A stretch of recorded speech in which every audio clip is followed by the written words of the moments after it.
Just to look at a few things that we looked at last week, we said that time makes money more valuable. I think we said that at some point in time.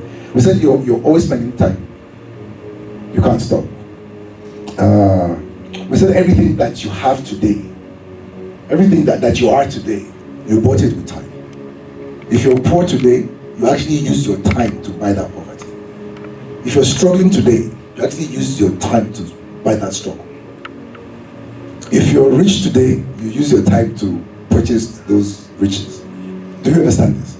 That your time was spent getting whatever you have.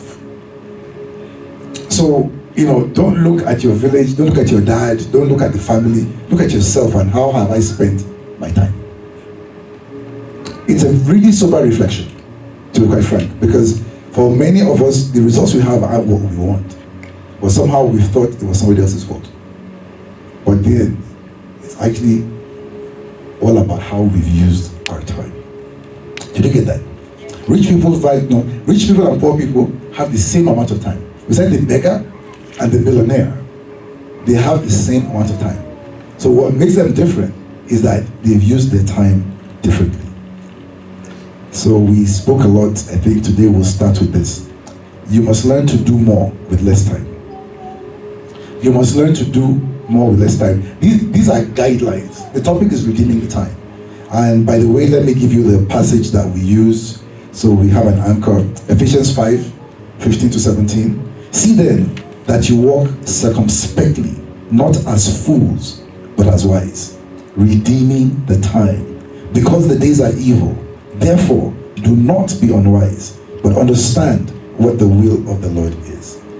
You've got to learn to do two things. You've got to disconnect your revenue generation from time.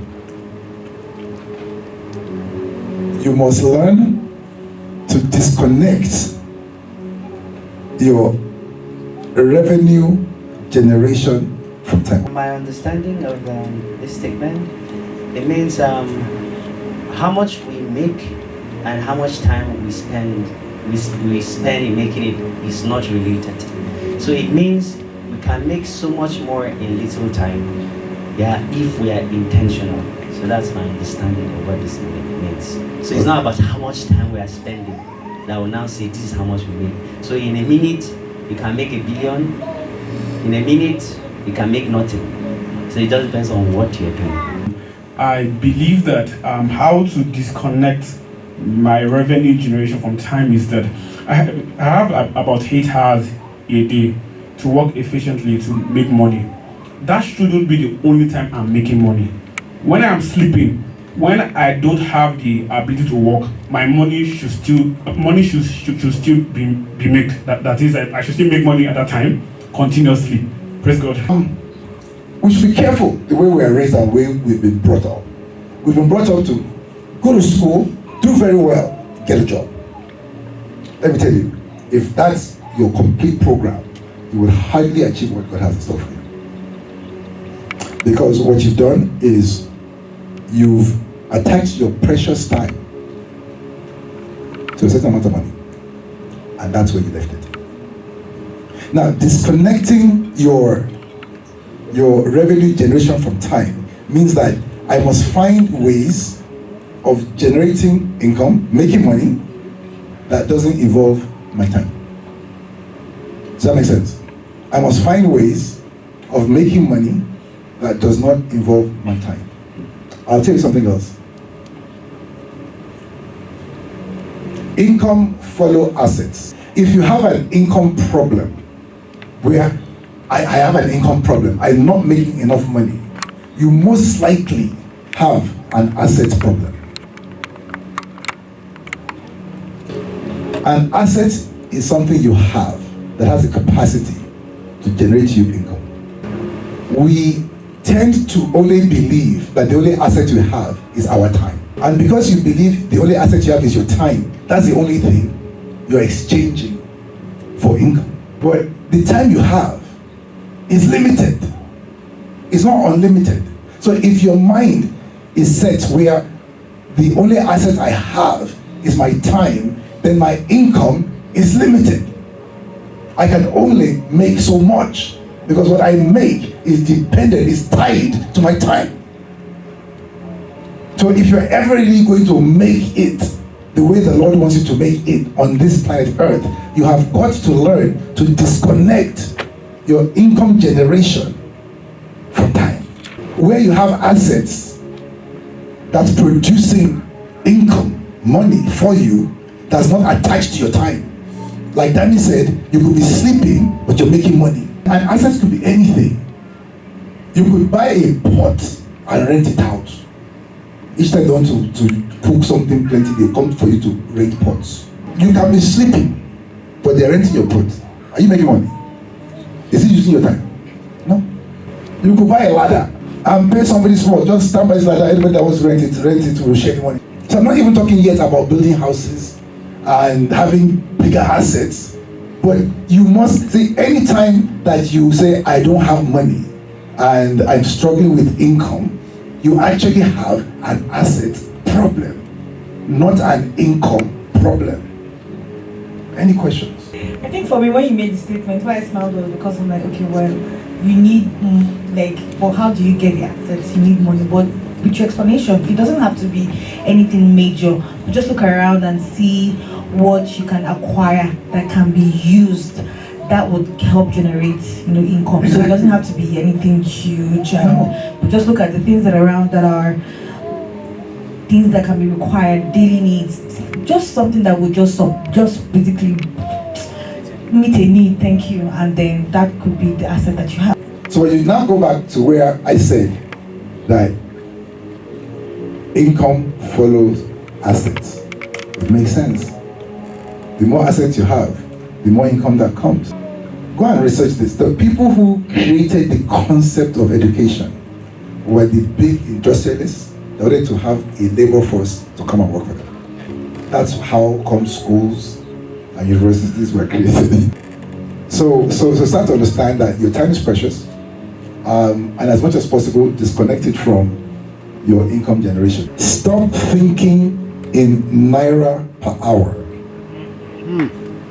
Start thinking in naira per value. Most times you're thinking, what's my salary? Anytime you're thinking, what's my salary? You're thinking naira per hour. You know what I mean? You go to work 8 hours, 9 hours, and you're paid.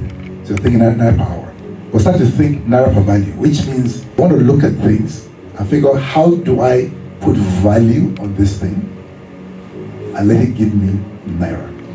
How do I even increase my value? Or how do I bring value into a person's life that will cause me to get naira? Do you get it? So now you're thinking not per hour, you're thinking per value. So start thinking in terms of value. So of course you want to create value yourself. And value, actually, it's interesting how value is to gauge value. I have more value when I have the ability to bring more value into your life. I have more value.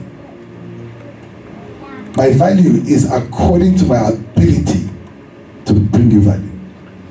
Which means if there are things that you need that I'm able to bring into your life, you probably will pay me for it. So I'm valuable to you because I'm able to bring value into your life.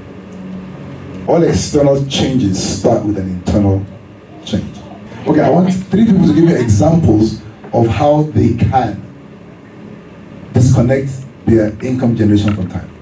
Number one for me is, if I'm working, I'm in a work environment and I'm earning money, if I have successfully disconnected time from revenue generation, the moment I have a need, I should not be thinking of working more hours. So when you need more money, you're not thinking, I need to do more hours. You're thinking, how do I generate it without it affecting my time? Fantastic. That's a good takeaway right there. Okay, you have something more valuable to do with your time and something else that can give you money. You can easily ask someone to do it and get money, whereas you are doing something else valuable with your time. I have like 3 classes to take tutorials, Okay. and I decided to ask someone to do one for me while good. I do the other two myself. By delegating or by employing. Fantastic. Typical thing that I have done, you have 100,000 naira and you can start a business as you started on Monday, but you can also spread that 100,000 into 10 different businesses and still gain more rather than just doing one business with 100,000 I can invest in diversify. a business. I can invest in the person selling granite. I can put 10,000 in person doing, drop, all of those things. So I have 100,000. Instead of being the CEO of 100,000 naira business, I can have other investments. Drop money here, drop money here, drop money here, and I'm not involved. I only just receive. But your money. Yes, yeah. So it's something there. We started a business and I pulled out. They were surprised. I pulled out and I just left. I don't go there so that I can just get. I don't want to be labored with, because I don't even have the time to go to that business. So I just put my money. So I take a cut from time to time. Good evening, everyone. So another practical example is for someone that has multiple skills. Let me, for example, someone is working, he has a permanent job, but he has other skills of like creating small courses for small businesses. Someone can, after creating these courses, can upload it to Udemy or Coursera. While he is working, people are buying his course online and he's receiving a lot while working for another source. Very good, very good. Now, learn this. Learn to sell something apart from your time. Our minds have been trained. Like if right now you had a need, the first thing you think is, where can I work? Where can I get a job? Where can I sell my time? Where can I sell my life? Because your time is your life. It shouldn't be your good. It can be in the mix, but it shouldn't be your only good. You can sell something else apart from your time. If I want more money, I can buy a house and rent it to make more money. I can buy something and rent and make more money. But I'm not selling my time. And if I'm selling my time, then I'm only selling a part of my time, not all of my time. Okay, so I want to ask, where does return on asset come in now? Because now, let's assume I do shares. Okay. But then... You own shares? Yes, I do. So where does the return on asset, where do you figure it out? Because I know some of these investments, like what I'm talking about, sometimes, it could be very volatile. Sometimes. Okay. Okay. So at what point do you consider return on assets in this the ROI? Exactly. Shares in particular, you can lose money, you can gain money, and you can gain money at different rates. It's particular to that kind of asset, and that's okay. You're expected to be wise in your choice and to overlook what you have, to know when to move and when to stand still with shares. To be quite frank, any kind of business has a risk. The thing is that there are different levels of risk. If you're investing, there's low risk, there's minimum risk, there's high risk. And if you're not investing, if low risk is low returns, low profit. Medium risk is medium profit. High risk is high money. But when you lose it, you lose everything. But that is particular to that kind of investment. The thing is this. Also, investments that are capital intensive means it takes a lot of money. Usually are able to bring in plenty of money passively. But investments that take a little bit of money require more of your time. It's called an active business. Where if you don't have money, be willing to put your time, so you add your time plus money. But if you have a lot of money, you can just use your money by itself. You build a house, 4 flats, 2 bedrooms, you furnish it. I don't know, how many million do you think? 4 flats, 2 bedrooms each. Let's even test ourselves. How much do you think that's going to cost you? But if you had that money and you did it, you don't have to go there. Once somebody rents it, they'll pay you money. You don't have to go there every day. Your money is working for you. Only spend money that your money made. If you spend any money that your money didn't make, you're getting poorer. But if your money made the money, spend it. That's why sometimes you see people who you actually shouldn't have bought that car. Neither should your wedding have been that expensive. But because this is how they're doing it, and your best friend did it this level, then it becomes something you want to do. Don't do it. When your money is making money, when you spend it, the money make more money. The money is your servant. You send it out. It brings in a harvest. When you work for money, money is your master. He sends you out of your house by 7 in the morning and brings you back like 10 at night. Everybody starts from somewhere. So wherever you are is okay. I'm not trying to frustrate you, make you feel bad about where you are. But if you know where you're going, then it doesn't matter where you are today. The worst thing that can happen to you is to be where you are now, but you don't know where you're going. It means you're going to remain where you are for a long time. This whole exercise is to show you, one, where you're going, and two, how to get there. All rich people think the same way. All poor people think the same way. That's food for thought.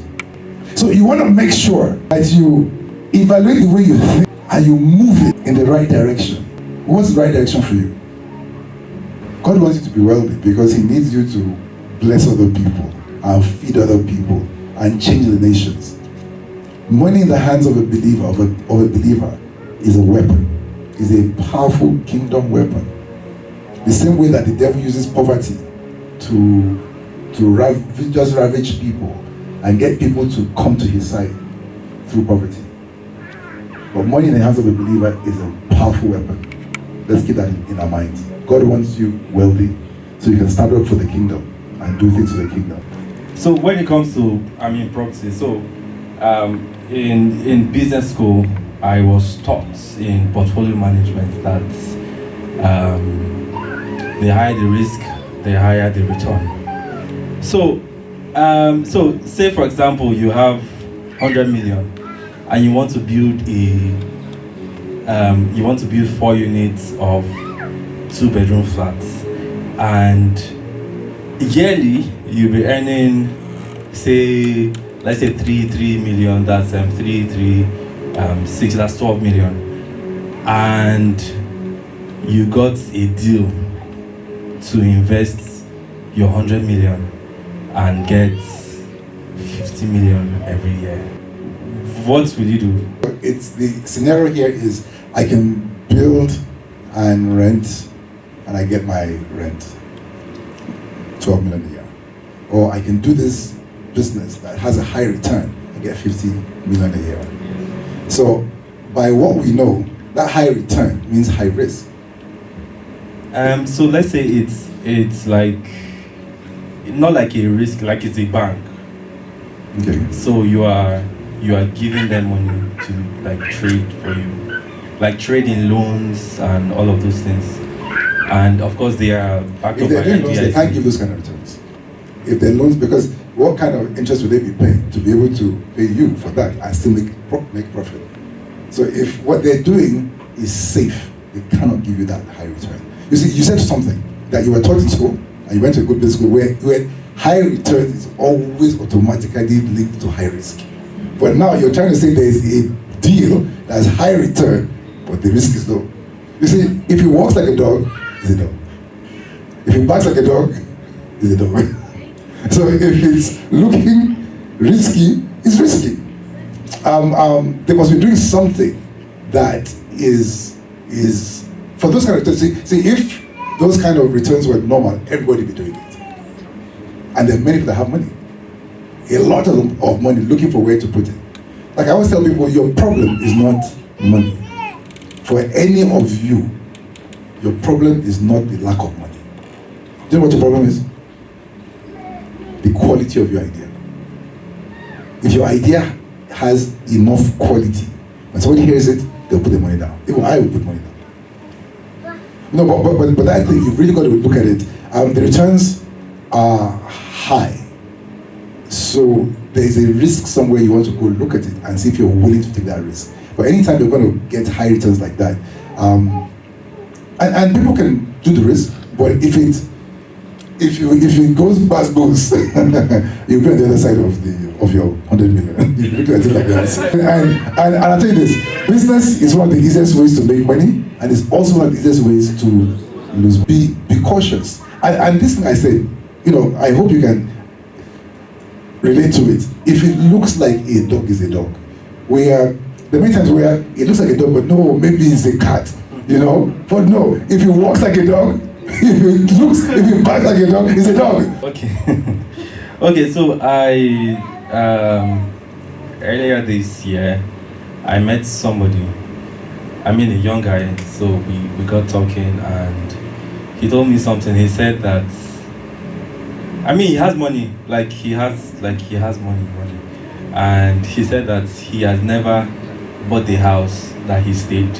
So what he did, or what he does, is he rents an apartment in Metama, and he pays 7 million every year. But he buys houses and sell them. But he rents an apartment.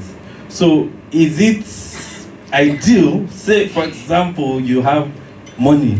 You have we have established the 100 million pact. So let's say you have 100 million right now, and you have the opportunity to buy a house and live in. So would you rather, or would you advise that, okay, the person invests that money, since it's real estate, in other real estate deals, and like you do a JV, like a joint venture, you develop and sell 50% and get the interest while you are still renting. Okay. So is that okay? I'll tell you something that may shock some people. The house you live in is not an asset. The house you're living in is not an asset, because you can't turn it to money, because you're living in it. I'm actually thinking of renting a house and moving into a rented place. I'm not even kidding. I'm not even kidding. You see, I'll tell you how I'm thinking. I'm turning my units to short stays, like short lets. So we've done one. It looks promising. So we're doing the next one. Now I'm living in one. I have options. My options is I could buy a house, move in it, and then turn where I am now into a short let, while I construct the back and do whatever. But at the same time, if I need the money, if I buy a house now, I'm going to spend 180 to 200 million. But if I can rent a place for 7 million, it leaves me with how many millions left? 173 million to put in something that can generate money. It makes sense for me to pay that rent, because in a year, that my 177 million will make more than the 7 million I'm using to rent. I say this: if I see two people sleeping under the bridge, I will not automatically feel sorry for the two of them. I must ask them their story. The one who is under the bridge today, and to quite frank, he has no plan, he's just under the bridge, I will feel sorry for that person. But the one who tells me that, look, I'm still under the bridge now, but the money I'm saving by still under the bridge, I'm going to do, then tomorrow I will go, I will hail him that you are making sense. It's okay to sleep under that bridge. There was a time I opened a shop, and I lived on the floor in the back of that shop for 6 months. Was I suffering? Was I to be pitied? But guess what? One, that was one of the most peaceful times in my life, because my car was parked outside. I was sleeping inside. I didn't have to drive anywhere. I didn't have to drive to work. I could never be late to work. I was always at work because I slept at work. So it was okay. I saved enough money that I bought a building that till today they talk about it. There used to be a bank that owned the block. Do you know what a block is? A block means there's a road here and then there's a road there. And the building was from one road to the next. And then that bank bought another bank close by. So there are two banks on the same road. From that place, sitting on the floor, I bought that building. It was like, today that I bought the bank. It was like as if the bank left money in the bank. I wish they did it. But if you have a plan, you know what you're doing, you can put yourself through all sorts of postures. But because you have a plan, you know where you're going. So don't look at the suffering and the sacrifice you can make it today. Your vision will drive you. If we have time, I'll teach you how let your future determine your present. Don't let your past determine your present. If you keep looking back and say, well, this happened to me before, so this is why I'm like this today, you bring the pain and the anger into today. You're bringing your painful past into your present. And once anything to your present goes into your future. Anything you bring to your present goes to your future. But But yeah, I can sit here with nothing, sleeping under the bridge. But in my mind, I can see that I have a mansion, my wife is beautiful, and the cars are nice, and I'm just like employing people, and I'm being a blessing to the nations. And that's the vision in my mind, and that's what I'm bringing to my present. So the things I'm now doing today is relating to the vision that I'm seeing, and then it's taking me there. Very important. You must learn to use your imagination. The reason for your imagination is not for sexual and pornography and things like that. It's actually for you to be able to see into the spirit, see what God has planned for you. So many of you are blind to what's in front of you because you're not practicing your vision. You're blind to what's in front of you. And when you're blind to what's in front of you, you can't really go out there and get it and touch it and possess it. So I ask all of you now, what do you see? What do you really see? This time next year, what do you see for yourself? And when you're doing visioning, you vision without limitations. Because every limitation you have is not real. Somebody, somewhere, beats that same limitation. There's no limitation that beats everybody on earth. Are we good? So, you know, like, for example, what I do, my time is tied to it most times. And I have to sit down because, like, I'm my own company. Like, I am everything in my company. So my time is tied to the company To some degree. yeah. So okay, yeah, to some degree. So but if I'm doing passive, so to what extent should I go out to put my resources to other assets? To what extent should I just go all out? Advice is this. One is invest into your core business. So which means that you're the one that gets the deals, then you get people to work on it for you. So what I'll do is that I'll get more deals that I can work myself. Then I'll get people who, for example, if you did events, I could get 3 or 4 events, but I have strong managers who are able to go out and implement them. So I may pop in and see how they're doing, but they're able to deliver the product. Okay, so in that way, my time, the result of my time has been multiplied.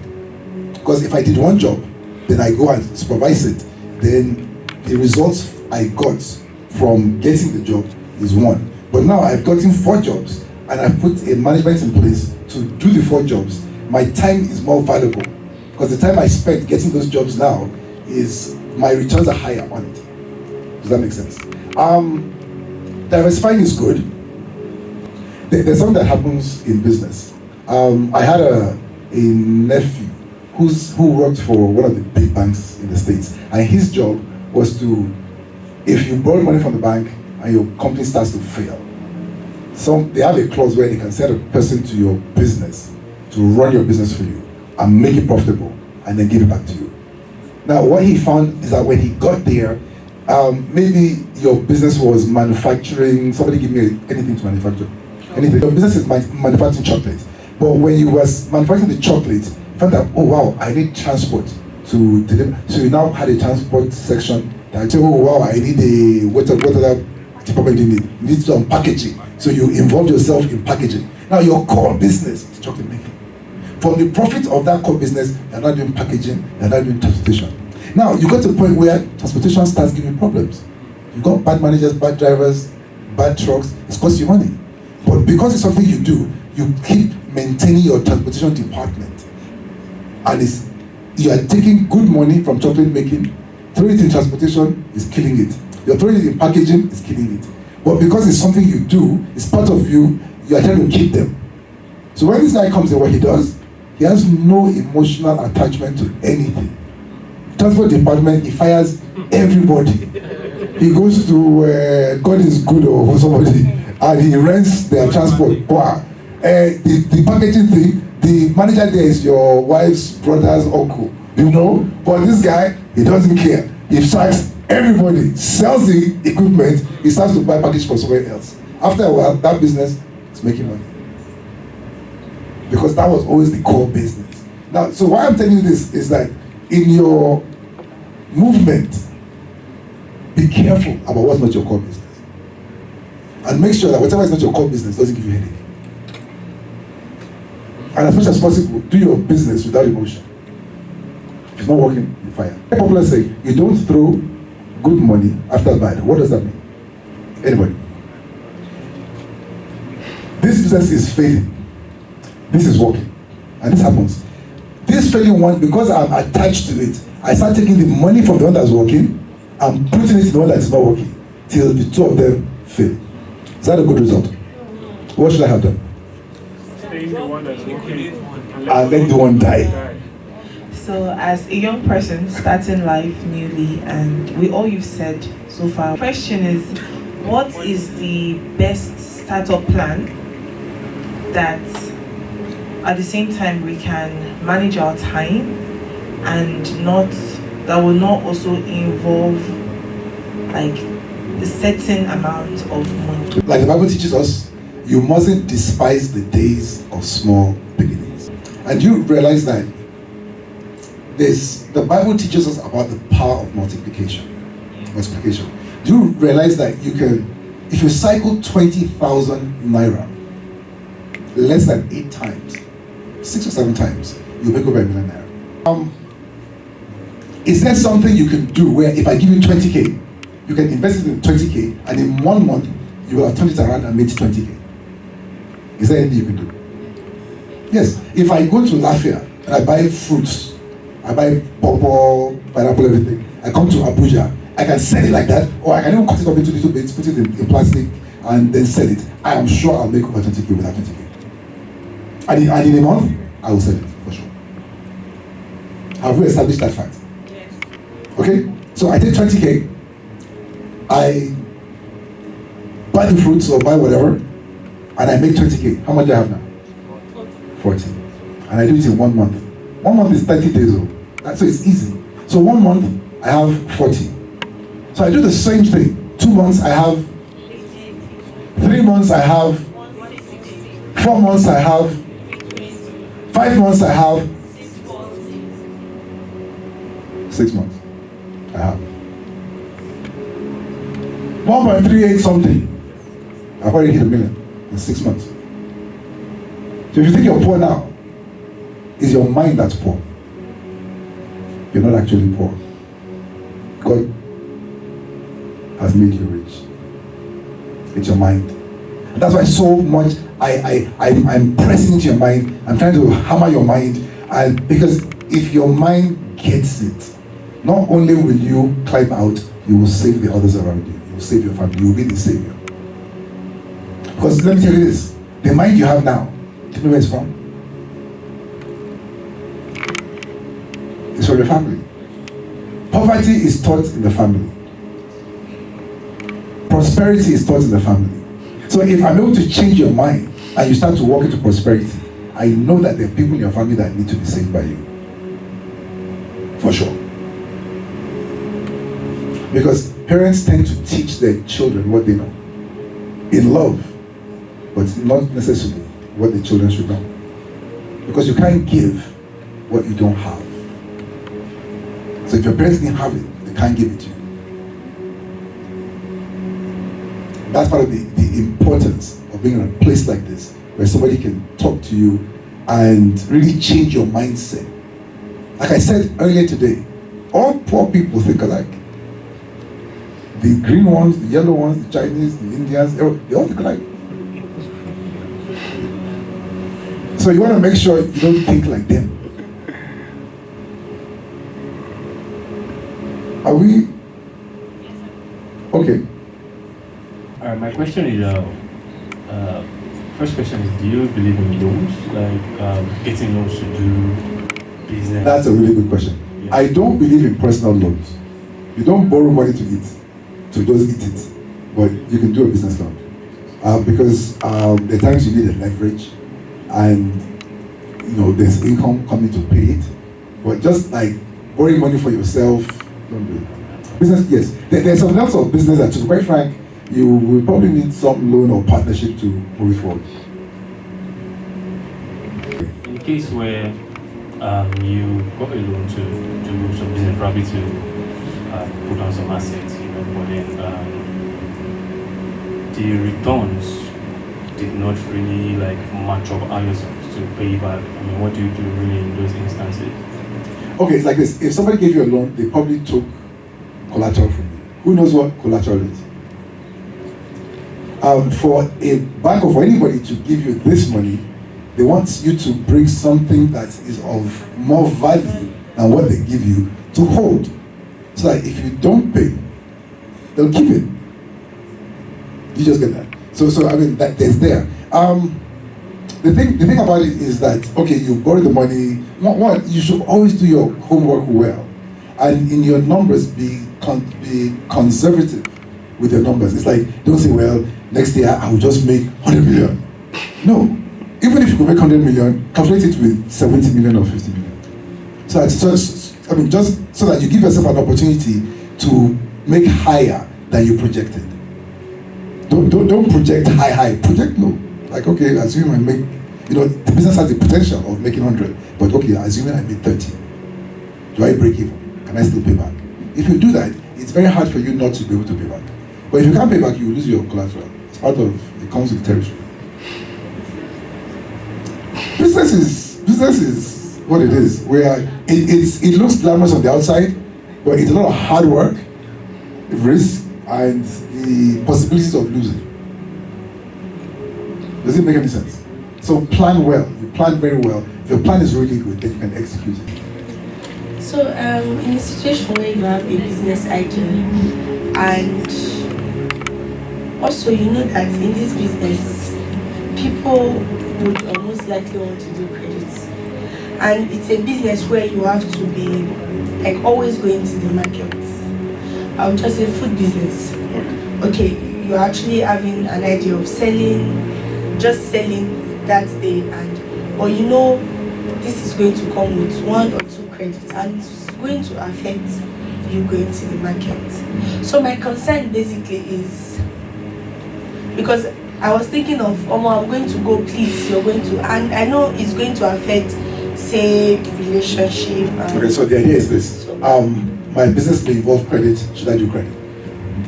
My answer is no. Now, it's like this. I would rather lower the price, decrease my profit, and you pay me cash now, and you take credit. So anybody that asks me credit, now I must know my cost. This is how much I used to buy it. So I cannot sell it less than that, because you're not in business to lose money. Business to do what? Never forget, the only reason you're ever in business is to do what? Make profit. If you want to do charity, what do? Open an NGO. I'm not even kidding. Like you take the profit from your successful business, you put it in an NGO, and then you do charity. Do you know the risk of doing charity with your business? The risk is this: your business will fail. The people you want to help will fail. You will fail. Your children will fail. Everything fails because you did charity with your business. Does that sound like a good idea? No. So when you are doing business, the only reason you're in business is to make money. Wealth is the ability to create value for other people. Wealth. Now, you being wealthy is your ability to create wealth for other people.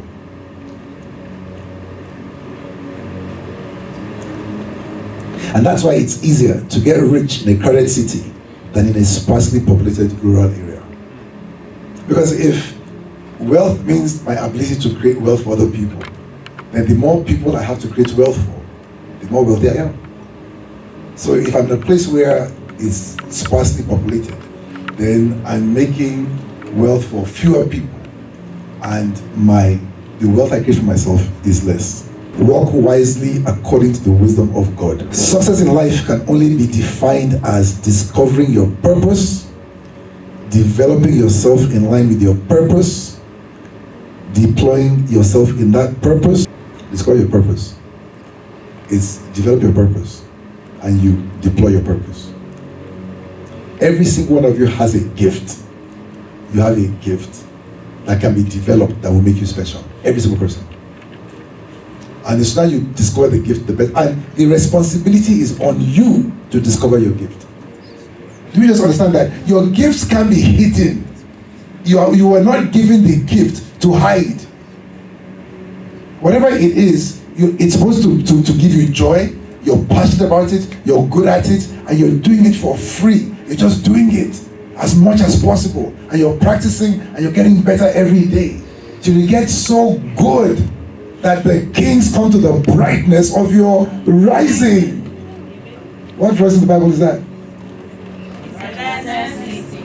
Do you know what that means? It's like you are doing so well, you are rising so fast that even the kings, you catch the attention of the prime minister and the president and the people that can really, really be a blessing to you. So do you understand this? Every single one of you, under the sound of my voice, you have gifts. God has put something in you. And that thing in you, that's why I said last week that it is when you discover who you are that the world will discover you. Because if you don't discover who you are, you cannot develop what God puts in you. And if you don't develop what God puts in you, you look like another ordinary Coca-Cola bottle. You know, you can put Coca-Cola bottles, 1 million, they all look the same. But guess what? You are not another Coca-Cola bottle. There's something in you that God put in you, that when you develop it, you shine, you stand out. And God is not careless. Every single one of you has it. You have star quality. Something. And you must know it, because if you don't know it, you can't develop it. And the world is waiting for the manifestation of the sons of God.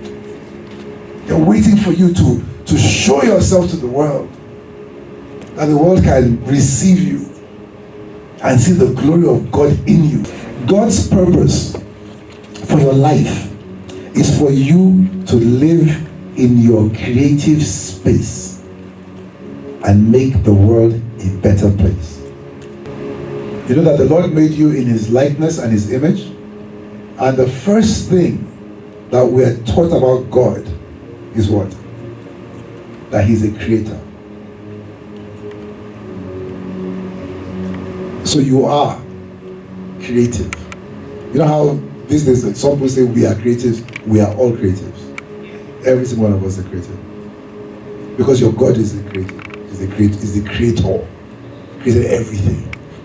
And that creative grace is upon your life. Know that. You create things, you create ideas. Nobody is good at everything. Nobody is good at everything. So we all need each other. There's nobody that's good at everything. So no matter how good you are at whatever it is, you're going to need somebody else to bring value to your life. So that means that you are going to be paying somebody for something. Somebody else is going to be paying you for something. There's somebody who just gets paid and never pays out. Does that make sense? That there's something you're going to need that you're going to buy or pay for. At the same time, you'll be good at something that somebody else is going to pay for. So it's an exchange. A part of your maturity is developing the ability to work well with people who are different from you. Does that make sense? It was a mouthful, but it makes sense. The fact, as you mature, you're going to gain more in the ability to work with people who are different from you. Many times you want people to be like you, but then not everybody's like you. And your destiny helper may not be like you. And if you don't have the maturity to work with them, you will lose them. And anytime you lose a destiny helper, your journey is longer. Because your helper was sent to facilitate your journey, to help your rising. So there are times when your destiny helper, and sometimes you could be the one that's not mature enough. Sometimes your destiny helper is the one that's not mature enough. They are quarrelsome, they are troublesome, they take offense easily. But if you are mature, you can contain them because you're peaceful, sacrificially, and you hold them till they deliver to you. But if you're not mature, they're not mature, what happens? You clash, you fight, and you walk away. And that exchange of value never happens. Earlier today, I was speaking to my boss, and he made a statement. He said, "It is better to live in uncertainty with God than it is better to live in uncertainty with God, in God's purpose, than to live in some sort of clarity in the flesh." And I remember that you also mentioned one time that the same environment that you think is not enabling enough, someone else will come into that same space, and that's the exact thing that you're struggling with. They will do it even with the struggles.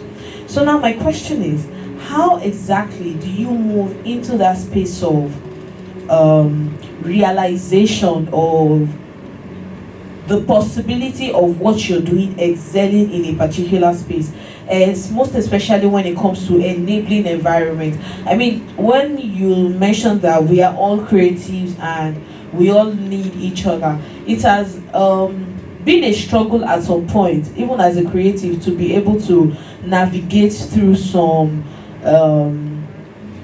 work environment. So how exactly do you come into that realization and be able to, move? Because it's easier to move when you see the steps as you go, but then when you're moving in a space where I don't even know what's next, but I know that it's going to come. So how exactly? Actually, it's funny that you mentioned because I've thought this before. In this life, there will be situations where you're walking like this, and then the ground is murky. You know what that means? It's like it's muddy water. You can't see the ground, but it's water, so you can see that it's flooded, but I cannot see the ground. So when I step down, I'm not sure if I'm going to sink, whether there's a hole, a stone, I don't know. And I'm in this posture. And I thought it that once you find yourself in this posture in life, there's one thing you can do that will ascertain that when you put your foot down, it will be on the rock. And that's walk in love. If you know what love is defined to you, and you walk in it, in that uncertainty, if you sacrificially and intentionally, unconditionally just walk in love, you won't fall and you will not slip. You must know what love means. In those situations, it's like love is, there's a way that you would see what they're doing to you, and you will know how to respond. You get a sense of how to present. You get a sense of when to be quiet and when to allow things, because love allows a lot. Not because it's weak, because love is actually very strong, but it will allow a lot for peace. There's just so much that if you really know what love is and you walk it, and you're walking in your excellence, you're walking in everything. You see, for you to have obstacles and things fighting against you, some things came that if you're walking in love, you'll have stepped aside for it to just pass. But you stood and you pushed back sometimes. And all of these things, it's like there's a humility that comes with love. Love is not high and it's not proud. Love is actually humble. But humility is power under control. Understand that? Love is not weak. So now, how do you then move into that place? You know what? I just want to walk in love, and I know that God is love, right? And I just want to focus on Him and just see Him before I see my mathematics, right? So how exactly do you, be able to move into that space and live in it?